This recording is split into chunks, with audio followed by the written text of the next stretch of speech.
శివంపేట మండల పరిధిలోని పిల్లుట్ల లింగోజిగూడ పలు గ్రామాల్లో గురువారం సాయంత్రం కురిసిన అకాల వర్షానికి చేతికొచ్చిన పంట నేలరాలడంతో అయోమయంలో ఉన్న రైతులు వారి పంటలను నర్సాపూర్ శాసనసభ్యురాలు వాకిటి సునీత లక్ష్మారెడ్డి నేడు శుక్రవారం ఉదయాన్నే హుటాహుటిన పంట రాలిపోయిన ప్రాంతాలను సందర్శించి ప్రజలు ఆరుగల్లం కష్టపడి ఎండనక వానక కష్టపడి పండించిన పంట నేలరాలి నష్టపోయిన రైతులకు తక్షణమే ప్రభుత్వం ఆదుకోవాలని ఆమె తెలిపారు.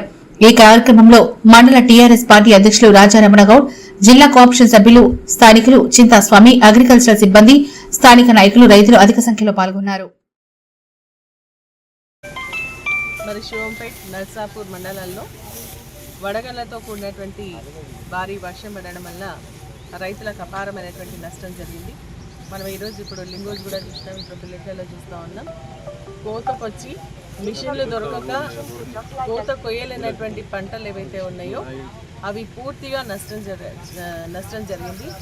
రైతులు కనీసం ఏంటంటే పెట్టుబడి కూడా వెళ్ళలేనటువంటి పరిస్థితి ఈరోజు ఈ పంటలు చూస్తే మనకు కనిపిస్తూ ఉంది.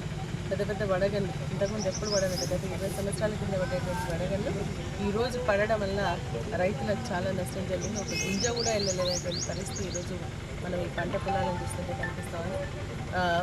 ఈరోజు ఇది మనం చూస్తున్నటువంటి ఇదైతే శ్రీనివాస్ ఏదైతే ఉందో ఆ శ్రీనివాస్ అయితే పాపం నిన్న మిషన్ వచ్చి వర్షం పడకపోతే కోసేటువంటి పరిస్థితి ఉండే, కానీ వర్షం పడడం వల్ల మరి మిషన్ పక్కన పెట్టుకొని పోయలేకపోతే ఈరోజు మొత్తం కూడా వడగలి వల్ల నష్టం జరిగింది అని చెప్పేసి కూడా తెలిసిన మొత్తం కూడా పూర్తిగా చేతికొచ్చినటువంటి పంట మరి నేల పాలైపోయింది. మన కింద చూస్తే మనకు అనిపిస్తాం గడ్డి తప్ప ఇంకేం లేదు, లేదు వడ్లు అనేవి లేకుండా.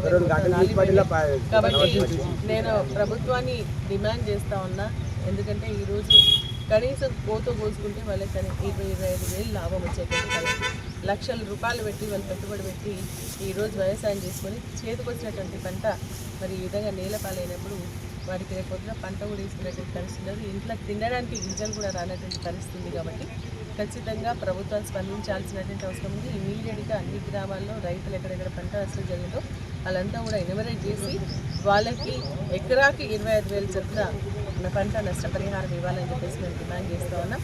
ఈ ప్రభుత్వం ఏంటంటే గొప్పలకు పోతూ ఉండే తప్ప చేసింది మాత్రం ఏం లేదు. ఎందుకంటే గత బడ్జెట్ సమావేశంలో మరి రైతులకు పంట బీమా కల్పిస్తామని చెప్పేసి బడ్జెట్ స్పీచ్లో అయితే పెట్టింది, కానీ పంట బీమాకు సంబంధించినటువంటి డబ్బులు కట్టకపోవడం వల్ల ఈరోజు అతివృష్టి అనావృష్టి ద్వారా నష్టపోయినటువంటి రైతులకు ఒక్క రూపాయి కూడా రాకుండా పోతూ ఉంది.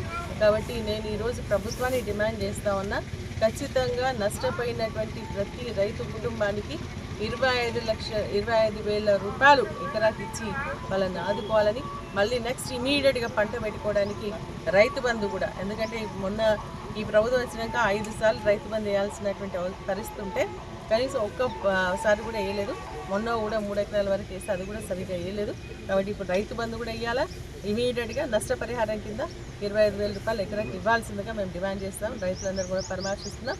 అవసరమైతే ప్రభుత్వం కనుక స్పందించకపోతే రైతుల పక్షాన రోడ్లెక్కైనా సరే ప్రభుత్వం నుంచి ఒక నష్టపరిహారం ఇచ్చే విధంగా మేము వారి తరఫున పోరాటం చేస్తామని చెప్పేసి కూడా ఈ సందర్భంగా తెలియజేస్తాను. రైతులు మాత్రం అధైర్యపడొద్దు అని చెప్పేసి నేను కోరుతా ఉన్నా. అన్ని విధాలుగా మీకు అండగా ఉంటాం. ప్రభుత్వం నుంచి వచ్చేటువంటి ప్రతి ఒక్క నష్టపరిహారం మీకు ఇచ్చే విధంగా కూడా మేము పూర్తిగా పోరాటం చేస్తాము. మీరు మాత్రం అధైర్యపడొద్దు, మీరు ధైర్యంగా ఉండండి, మీకు తోడుగా అండగా మరి బీఆర్ఎస్ పార్టీ ఉంటుంది అని చెప్పేసి కూడా ఈ సందర్భంగా తెలియజేస్తాం.